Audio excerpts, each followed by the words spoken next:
기독교의 새 역사의 시작은 종교개혁 때입니다. 종교개혁은 말씀으로 돌아가는 운동이에요. 말씀으로 돌아가 보니 모든 것이 달라졌어요. 모든 것이 달랐어요. 구원은 오직 은혜로 받는 것임을 알게 되었고요. 믿음으로 주님께 나가면 구원을 받는다는 것이죠. 말씀을 모를 때는 교황의 말이 말씀과 동일했어요. 그래서 그 권위가 이 교황의 권위가 말씀하고 똑같았어요. 그래서 교황의 말에 순종하고 복종해야만 했습니다. 왕도 백성들도 그 누구도 그 앞에 나가서 죄를 고백하고 용서를 받아야 구원을 받을 수가 있게 되는 것이죠. 교황이 인간의 생사화복을 갖다가 다 주관하는 주관자가 된 겁니다. 말씀은 오직 사제들만이 보는 것이고 또 모든 예배나 말씀은 교황의 나라 말로 라틴어로다가 해야만 했어요. 당시의 교황은 그 이태리에서 나왔으니까 라틴어로다가 모든 것이 다 이루어졌어요. 다른 나라에 사는 백성은 자기 글도 잘 모르는데 라틴어로 말씀을 듣고 예배를 드리니까 그게 무슨 예배가 될 수 있어요? 무슨 말인지 까막 눈아니. 그러니까 예배를 바르게 드릴 수가 없었던 겁니다. 그냥 사제들이 시키는 대로만 따라하는 거예요. 그러니까 모든 백성이 이 카톨릭이라고 하는 거기에 사로잡혀서 그냥 사람들이 사는 거예요. 그래서 자유가 박탈당하고 신앙이 억압받던 시대였어요. 그래서 그 시대를 암흑시대라고 이렇게 불렀던 것이죠. 그런데 종교개혁으로 말씀으로 돌아가서 성경을 갖다가 자국어로다가 번역하여서 모든 백성들이, 모든 국민들이 다 성경을 읽게 되는 겁니다. 우린 사람에게 복종하도록 창조되지 않았다 하는 것을 알게 되었어요. 그런 나라를 하나님이 원치 않으신다. 오직 하나님만을 섬기고 하나님께 영광 돌리기 위해서 우리가 사는 것이고 구원은 사람이 주는 것이 아니다. 하나님께서 예수 그리스도를 통해서 거저 주시는 은혜, 그 선물로 인하여서 우리가 구원을 받는 것이다. 그러니까 이제는 더 이상 신부에게 가서 죄를 갖다가 고백하지 않아도 되고 누구나 하나님께 나가서 이제는 죄를 자백하면 용서를 받는다는 것이죠. 그게 하나님의 은혜. 오직 하나님만을 섬기면 되는 거예요. 그게 자유입니다. 이게 종교개혁자들이 말하는 자유예요. 그런데 사람들은 더 많은 자유를 얻고 싶어 했어요. 더 많은 자유. 그 대표적인 운동이 프랑스 시민운동, 프랑스 혁명이었습니다. 프랑스 혁명은 종교를 갖다가 완전히 없애는 운동이었어요. 그래서 국민이 주의를 지키지 못하도록 주의를 없애버렸어요. 주의를 없애고 10일 동안 일하는 거예요. 그래서 달력을 갖다가 다 바꿔버렸어요. 서기 1년, 그때가 그리스도께서 탄생하신 해다 해가지고 우리가 1년서부터 이렇게 1년, 지금 2023년 예수 그리스도께서 탄생하신 것이 2023년. 이렇게 우리가 계산을 했는데 프랑스 혁명이 일어난 다음에 그들은 어떻게 바꿨냐면 혁명 1년. 1792년 그 해가 1년이 되는 거예요. 그래서 혁명 1년이 되는 거예요. 그런 식으로 달력을 바꿔버렸어요. 기독교 명칭도 사용할 수 없게 만들었어요. 예배는 드릴 수 있는데 예배를 드리기 전에 먼저 자유의 제단에다가 맹세하지 아니하면 반혁명죄로다가 붙잡혀갖고 처형을 받았어요. 그리고 새로운 종교를 갖다가 만들었는데 그 새로운 종교는 뭐냐면 인간 이성의 자유를 거기에다가 숭배하는 거예요. 최고 존재라고 하는 것을 스스로 만들어서 숭배하는 거예요. 인간 이성이 신이야. 그러니까 인간 스스로가 신이 되는 거예요. 이렇게 되다 보니까 사회가 어떻게 변했겠어요? 막 더 혼란이 돼버렸어요. 난리가 났어요. 막 참극이 벌어지고 사회는 그 혼란 자체가 되고 말았어요. 결국 그들은 어떻게 했냐? 다시 돌아가고 말았어요. 그들이 혁명이 일어난 다음에 루이 16세 그들의 황제를 갖다가 잡아다가 처형을 시켰어요. 근데 다시 돌아갔어요. 그러니까 다시 황제를 갖다가 세웠어요. 그것이 나폴레옹 황제입니다. 나폴레옹은 어떻게 했어요? 전쟁을 갖다가 일으켜가지고 다른 나라들을 갖다가 점령해 가기 시작합니다. 그러니까 세상을 갖다가 지배해야 자신들의 그 자유가 더 확장이 된다 이렇게 생각을 한 겁니다. 자유가 더 많이 주어진다는 거예요. 더 많이 지배를 해야. 이게 그들이 원하는 자유예요. 그러니까 인간이 원하는 자유는 뭐냐면 더 많이 가져야, 더 많이 지배를 해야. 그래야 진정한 자유가 주어진다. 이게 사람들이 원하는 자유예요. 이스라엘 백성들도 그런 자유를 원했어요. 사사시대가 혼란 속에 계속 막 사람들이 자기가 원하는 대로 막 살잖아요. 자신들이 원하는 대로 막 살아요. 나중에 백성들이 사무엘 선지자를 찾아와서 이렇게 요구합니다. 우리에게 왕을 세워 주소서. 왕을 달라는 거예요. 왕을. 이때 사무엘은 백성들을 향해서 하나님께로 전심으로 돌아오면 하나님께서 당신들을 블레셋으로부터 구원해 줄 겁니다. 자유를 줄 겁니다. 그럼에도 그들은 계속해서 왕이 있어야 된다는 겁니다. 왕을 세워달라는 거예요.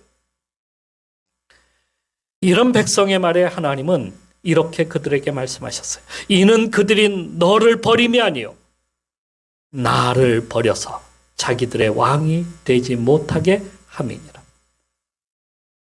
하나님이 없다라고 이렇게 나가겠다 하는 그러한 말씀이에요.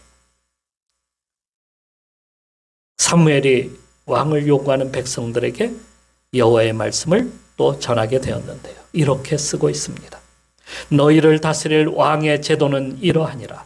그가 너희 아들들을 데려다가 그의 병거와 말을 어게하게 하리니 그들이 그 병거 앞에서 달릴 것이며 그가 또 너희의 아들들을 천부장과 50부장을 삼을 것이며 자기 밭을 갈게 하고 자기 추수를 하게 할 것이며 자기 무기와 병거의 장비도 만들게 할 것이며 그가 또 너희의 딸들을 데려다가 향료 만드는 자와 요리하는 자와 떡 굽는 자로 삼을 것이며 그가 또 너희의 밭과 포도원과 감람원에 가서 제일 좋은 것을 가져다가 자기들의 신하들에게 줄 것이며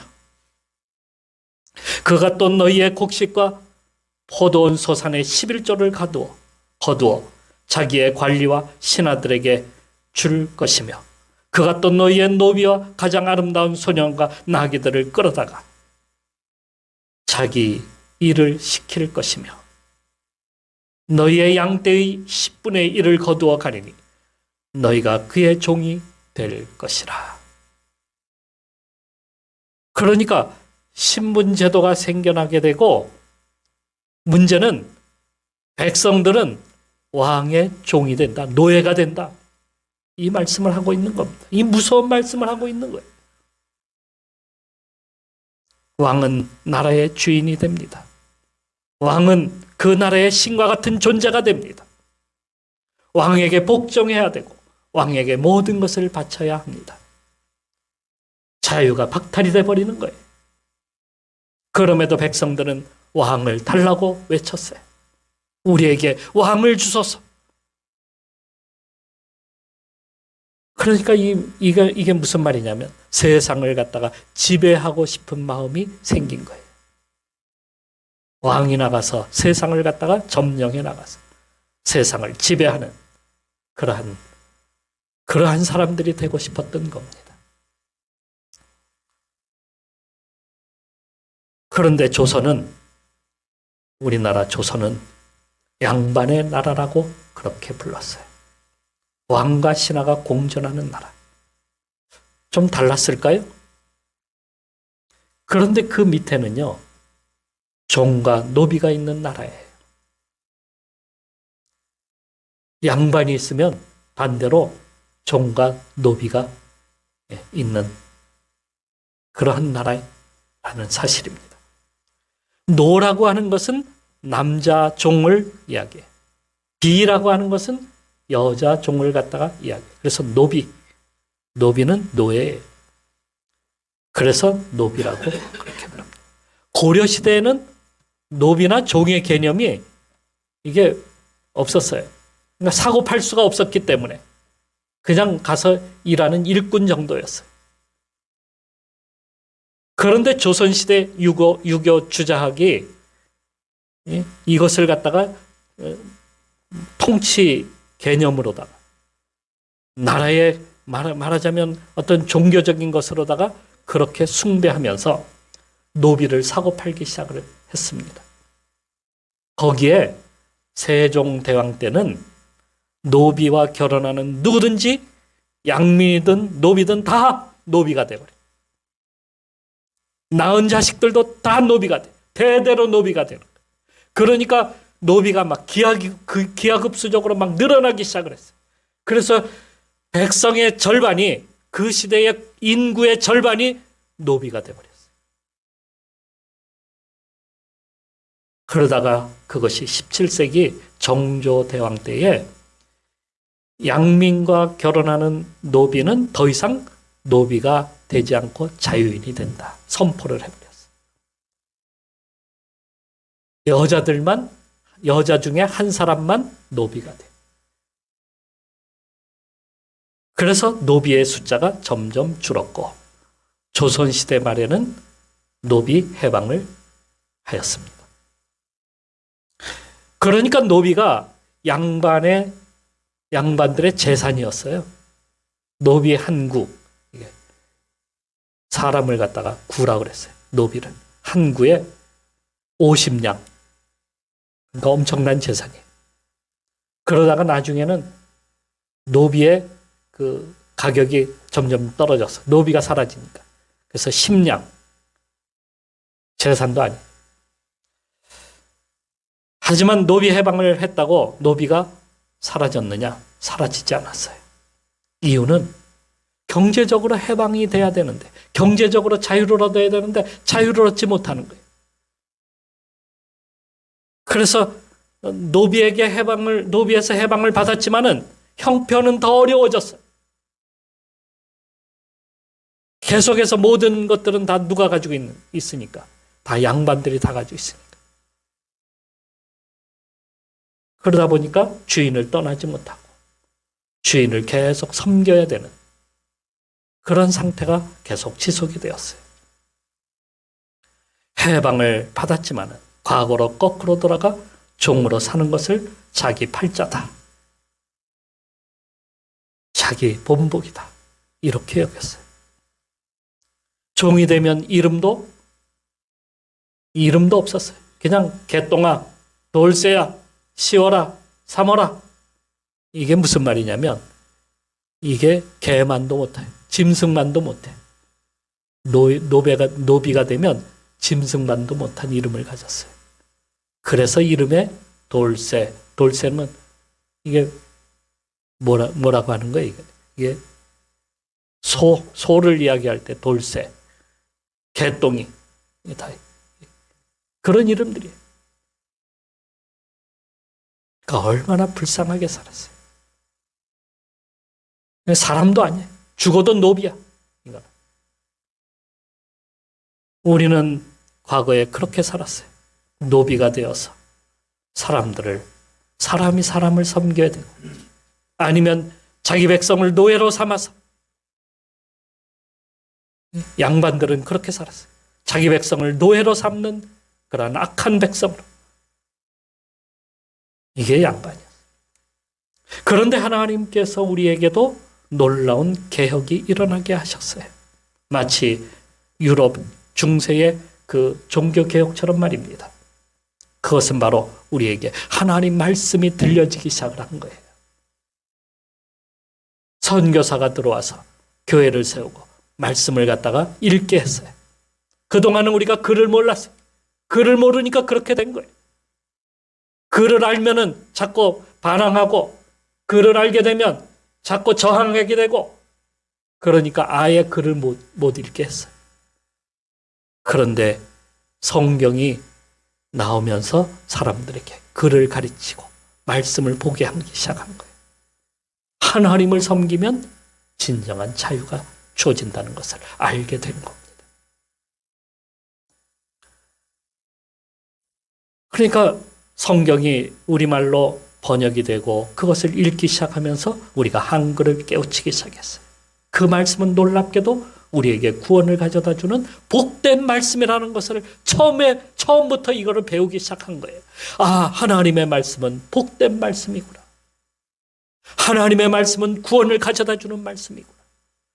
하나님의 말씀은 우리에게 자유를 가져다 주는 말씀이구나. 이제는 왕을 섬기지 않아도 됐어. 이제는 다른 나라를 일제를 섬기지 않아도 돼. 오직 주님만 믿으면 우리가 복을 받는 거예요. 여러분, 믿지 않는 사람들이 과거에 어떤 일이 있었는지 알아요? 유행성 감기가 일어나니까 사람들이 집집마다 부적을 갖다 붙여. 그런데 그 부적이 거기에다가 사람의 이름을 갖다가 써서 부적을 붙였다는 거예요. 근데 그 사람의 이름이 뭐냐면 일제 순사의 이름을 갖다가 거기다가 붙여. 무서우니까. 그러니까 감기가 달아나라고. 교장 선생님 이름을 갖다가 붙여. 총독의 이름을 붙여. 믿지 않는 사람들은 그렇게 살았어요. 얼마나 사람들이 우매했느냐 하는 것을 우리가 알 수 있습니다. 하나님의 말씀을 받으면 그렇지 않아요. 하나님의 말씀을 받으면 진정한 자유를 누리기 시작하는 겁니다. 이게 바로 주님이 우리에게 주시는 자유예요.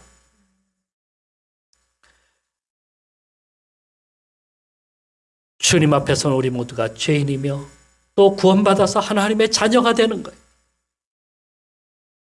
우리 모두 동등합니다. 부자이든 가난하든 왕이든 백성이든 많이 배웠든 적게 배웠든 그게 중요하지 않아요. 주님 앞에서는. 모두가 주님 앞에서는 똑같아. 하나님의 자녀예요. 그리스도의 이름만 부르면 우리가 구원을 받는 거예요. 어떤 다른 것으로 돈 많이 내가지고 구원받는 것도 아니고, 무슨 큰 일을 해가지고 구원받는 것도 아니고, 똑똑해서 구원받는 것도 아니에요. 그냥 주님의 이름만 부르면 되는 거예요.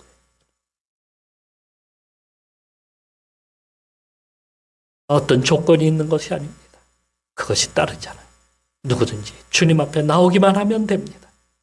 주님 앞에 나와서 예배드리기만 하면 되는 거예요.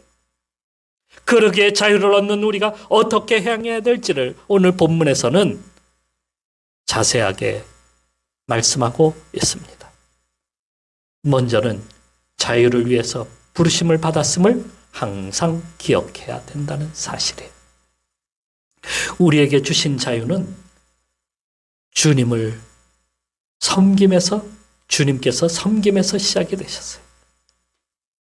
우리가 자유가 없었던 것은 아담이 사탄의 거짓말을 그대로 받아서 모든 것이 자기 것인 것처럼 소유의식을 가져 더 많이 갖기를 바랬어요. 그래서 하나님과의 그 사랑과 신뢰가 깨졌어요. 하나님 것까지 내가 가져야 되니까. 그러니 하나님의 약속과 그 모든 것이 다 깨졌어요. 그 순간부터 사랑으로 사는 것이 아니라 더 많이 갖기 위한 그런 전쟁이 시작이 된 거예요. 땅은 변하기 시작했어요. 꽃은 시들어 죽었고 나뭇잎은 떨어져 썩었어요. 동물들은 서로 공격하여서 강자가 약자를 갖다가 잡아먹는 그러한 세상으로 가버리고 말았어요. 가시와 엉겅퀴와 독초가 출현했어요. 형제가 형제를 대적하고 분노와 질투와 증오가 우리 마음에 사랑을 말살시켜버리고 말았어요. 서로를 지배하고 서로 것을 빼앗고 자기가 더 많이 가져야 더 많은 자유를 누리는 거예요. 이러한 인간의 악함이 끝이 없어요. 약한 자는 강한 자를 섬겨야 되고 강한 자는 약한 자를 종과 노예로 부렸어요. 계급이 세상에 생겨나기 시작합니다. 이런 세상에서 자유를 갖다가 주어서 바르게 잡고자 예수님께서 이 땅에 오신 겁니다. 그리고 어떻게 하셨습니까? 우리에게 종으로 섬기셨어요. 이게 하나님께서 원하시는 거예요. 이게 하나님께서 우리에게 주시는 자유예요. 이걸 행하셨어요. 그러기에 우리가 하나님께 돌이키면 자유를 누린다는 겁니다. 요즘 사회 문제에 간첩단 사건들이 막 여기저기서 막 터졌어요. 이들은 북한에서 내려온 것이 아니라 북한 사람들에게 포섭이 되어서 북한의 종노릇하는 그러한 사람들이. 그 중에 목사도 있어요. 과연 그 목사들이 누굴 믿는지 저는 아직도 그게 궁금해요. 그들이 섬기는 것은 북한 김정은이지 하나님을 섬기는 게 아니잖아요. 왜 거기에 종노릇하게 돼요? 더 많이 가지려고. 전 러시아에서 러시아의 선교사로 있으면서 소련 공산당이 망하게 된 원인을 갖다가 알게 되었어요. 그들은 모든 국민을 갖다가 노예로 삼았어요. 시키는 대로 하면은 먹을 것을 주었고 집도 주었어요. 모든 국민이 다 집이 있었어요. 거지가 하나도 없었어요. 아직 거지도 없는 나라. 거지가 없는 그러한 나라예요. 그런데 왜 망했어요? 궁금하지 않아요? 하나님을 버렸기 때문이에요. 하나님 없는 자유를 얻겠다고 그들은 그렇게 종교를 말살하고 이성을 갖다가 마비시키고 그들을 갖다가 지배해야지 자기들이 살아난다. 이렇게 생각하고 지배 계급을 또 만든 거예요. 그러니까 자유를 잃어버린 거죠.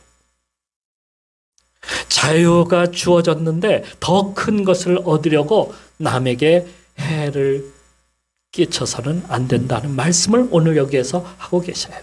본문에서 13절에 자유로 육체의 기회를 삼지 말라 이렇게 말씀하고 있습니다. 내가 원하는 대로 하겠다 하는 식의 그러한 사고를 가진 사람들이 너무도 많아요. 내가 하고 싶은 대로 한다는 거예요. 간섭하지 말라는 거예요. 어떤 사람은 더 큰 자유를 달래. 성의 자유를 막 부르짖어. 동성애 이런 사람들이 나왔고 자기들에게 자유를 더 달라고.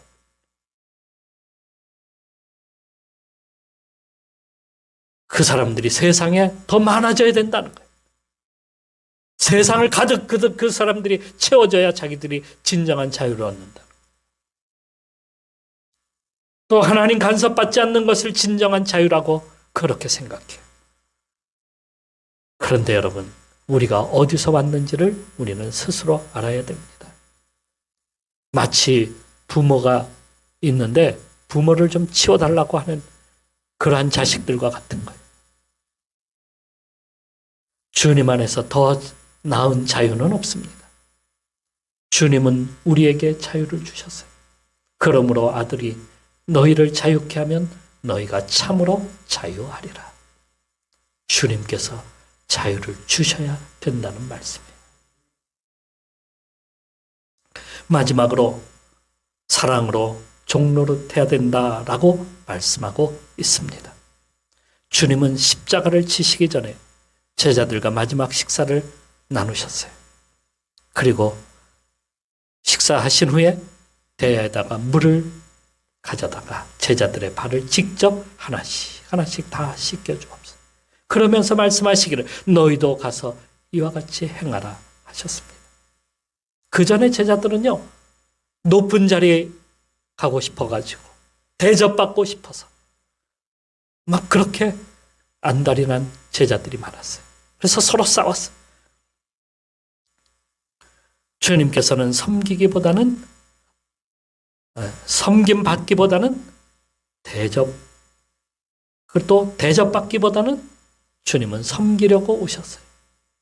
대접을 하기 위해서 주님은 오셨어요. 그래서 발을 씻겨 주신 겁니다. 마태복음 20장 28절에 인자가 온 것은 섬김을 받으려 함이 아니라 도리어 섬기려 함이라. 주님이 오신 것은 섬기기 위해서 오신 거예요. 우리가 서로 섬기지 아니하면 세상은 자유를 누릴 수가 없어요. 서로 섬겨줘야 돼. 자유를 주어야 된다는 거예요. 다른 사람들에게 자유를 주어야 돼. 그래야 자유가 생기는 거지. 내가 그 자유를 얻겠다고 더 많은 것을 가지겠다고 하면 할수록 자유는 사라지는 거예요. 그래서 섬겨야 되는 거예요. 주님이 가난하게 되신 것은 섬기시기 위함이었어요. 주님이 약하게 되신 것은 섬기기 위함이었어요. 주님이 십자가에 달리신 것은 바로 섬기기 위함이었어요. 우리의 관계가 깨어지는 것 생각해 보세요. 그것은 무엇 때문입니까? 대접받으려 하기 때문이에요. 내가 대접받으려, 내가 높아져야 되고, 그러니까 관계가 깨어지는 거예요. 그래서 계급이 생기는 거예요. 거기서. 이 시대가 필요한 것은 섬김의 리더십입니다. 높은 자는 낮은 자를 섬겨야 돼. 왕은 신하를 섬겨야 돼. 권세자는 백성을 섬겨야 돼. 사장은 직원을 섬겨야 돼. 나이가 많은 사람은 적은 사람을 섬길 줄 알아야 합니다. 이게 교회에서만 이루어져야 될 것이 아니라 우리가 사는 그러한 곳에서 섬김이 이루어져야 돼. 그래야 사회가 복을 받는 거예요. 그래야 모두가 자유를 누릴 수 있게 되는 겁니다.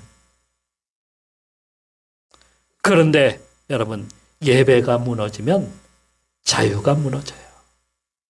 예배를 못 드리게 막으면 자유가 억압받는 거예요. 예배는 자유의 행진입니다. 우리가 서로 형제요 자매가 되어서 하나님께 한 마음을 가지고 나가서 같은 찬송과 같은 기도로 주님 앞에 드릴 때에 거기에서 놀라운 역사가 일어나는 겁니다.